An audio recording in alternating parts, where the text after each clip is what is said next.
खुलासा किया गया है? देखिए, ये आगामी पंचायत और प्रधानी के चुनाव को देखते हुए हमने अपनी टीम्स को लगाया था कि किसी भी प्रकार से कहीं भी अवैध शराब, अपमिश्रित शराब या जहरीली शराब कोई बनाने ना पाए, तो उसके ऊपर हमारी टीम्स काम कर रही थी। और एक जो इंटरस्टेट गैंग था जिसको पूर्व में भी मुजफ्फरनगर पुलिस द्वारा 2009 में पकड़ा गया था, हमने पकड़ के उनको बंद किया था, गैंगस्टर लगाया था, वो हाल ही में छूट के आए थे, हमारी टीम उनको मॉनिटर कर रही थी। तो उस पूरे गैंग के 13 लोग पकड़े गए हैं, जिसमें मुजफ्फरनगर के कई अपराधी हैं, जिसमें 3 जो मेन मास्टरमाइंड हैं वो मंसूरपुर थाना क्षेत्र के रहने वाले हैं। उन तीनों को पकड़ा गया है। उनके साथ साथ 2 लोग शामली के पकड़े गए हैं, जो इनसे रैपर, ढक्कन, बोटल्स और एनए जो कि अल्कोहल बनाने में यूज़ करते हैं, वो सारी चीज़ें सप्लाई लेके शामली में ये काम कर रहे थे। मेरठ में कुछ दिन पूर्व एक गैंग पकड़ा गया था, उससे जुड़े हुए अपराधी पकड़े गए हैं। इसके अलावा हरियाणा से जहाँ से ये एनए सोर्स कर रहे थे, उसके जो अपराधी हैं वो वर्तमान में वांछित हैं। और ये जो पूरा गैंग है ये मुजफ्फरनगर की तोहफ़ा ब्रांड, उसके अलावा आपकी मिस इंडिया ब्रांड और फाइटर ब्रांड, और इसके अलावा जो अंग्रेज़ी मैकडॉल्स, 8PM वगैरह, इन सब के जो ढक्कन से ये मिले हैं।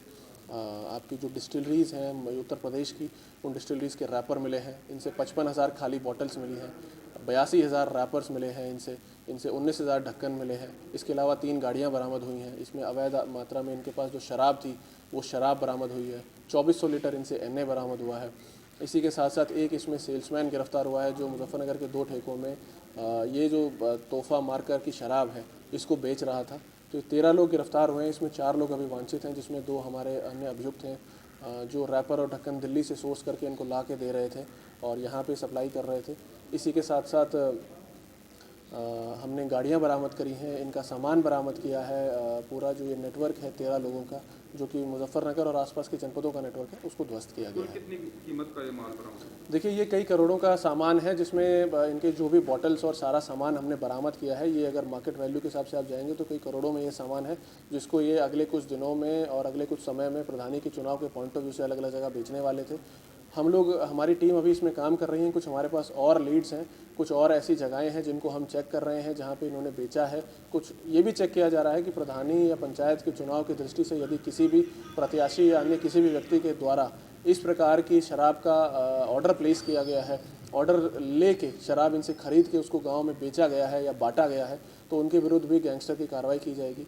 और क्योंकि ये एक ऐसी शराब है जो एनए के माध्यम से बनाई जा रही है, इसमें इसका कोई कंट्रोल इन लोगों का नहीं है, कोई ट्रेंड नहीं है, कोई इनको अलाउड नहीं है इस प्रकार की कार्रवाई करना। तो इसमें सबसे बड़ी समस्या राजस्व हानि के अलावा ये है कि अगर ये ढंग से उसको नहीं बनाते हैं, जो कि इनको बनाना आता नहीं है और ये गलत तरीके से ही बना रहे हैं, तो इसमें पब्लिक की जान को सबसे ज़्यादा खतरा होता है। पूरी कार्रवाई में आबकारी विभाग की क्या भूमिका रही? देखिए, आबकारी टीम हमारे साथ रेगुलरली इंटरेक्शन में रहती है, हमें इनपुट देते रहते हैं और हमारी टीम्स लगातार इनपुट लेते हुए काम करती रहती हैं।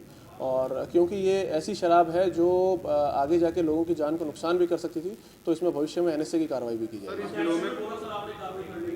देखिए, हम सारी चीज़ें चेक कर रहे हैं। अगर ये पाया जाता है कि किसी भी प्रत्याशी के द्वारा या पूर्व प्रत्याशी, भावी प्रत्याशी, किसी के भी द्वारा इस प्रकार से एक ऐसी शराब जो कि पब्लिक की जान को खतरा दे सकती है, उनकी मृत्यु का कारण बन सकती है, ऐसी शराब को खरीद के बंटवाया गया है या बेचा गया है या बांटा गया है कहीं पर भी, तो उनके विरुद्ध भी इन्हीं धाराओं में इसी प्रकार से गैंगस्टर और एनएसए की कार्रवाई की जाएगी। इस गिरोह में कुछ ऐसे तस्कर भी पकड़े गए जिन पर पहले भी बड़ी कार्रवाई हुई है, तो अब आगे किस तरह की कार्रवाई होगी? जैसा कि मैंने कहा कि ये लोग पूर्व में ही पकड़े गए थे और इनके ऊपर मुकदमे हुए थे, गैंगस्टर की कार्रवाई हुई थी, जिससे अभी हाल ही में छूट के आए थे। तो इस बार मुकदमे और गैंगस्टर की कार्रवाई के साथ साथ हम लोग एनएसए की कार्रवाई करेंगे, ताकि ये परमानेंटली हम लोग इनको कंट्रोल में रख सकें। अब समान था सर, जो पहले जो गैंग पकड़ा गया था उसमें क्या समान? देखिए, दोनों गैंग्स में कुछ लोग समान हैं जो कि दिल्ली से इस सामान को सोर्स करके दे रहे हैं, वो कॉमन लोग हैं। उसके अलावा इसमें कम से कम 9 नए लोग हैं जो लोकल मुजफ्फरनगर, शामली और मेरठ के हैं, जो कि यहाँ के 3-4 डिस्ट्रिक्ट्स में इस प्रकार का काम कर रहे थे।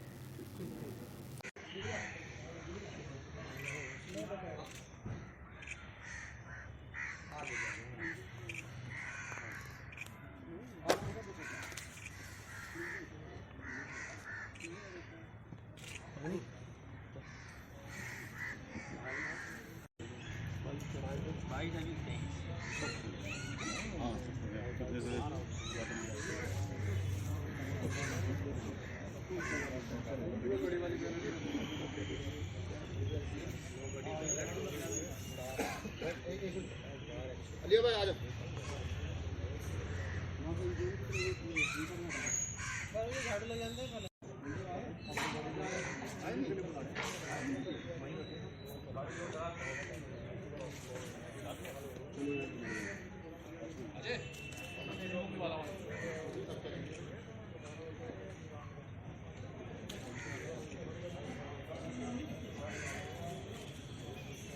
तनवीर पिछू हो जा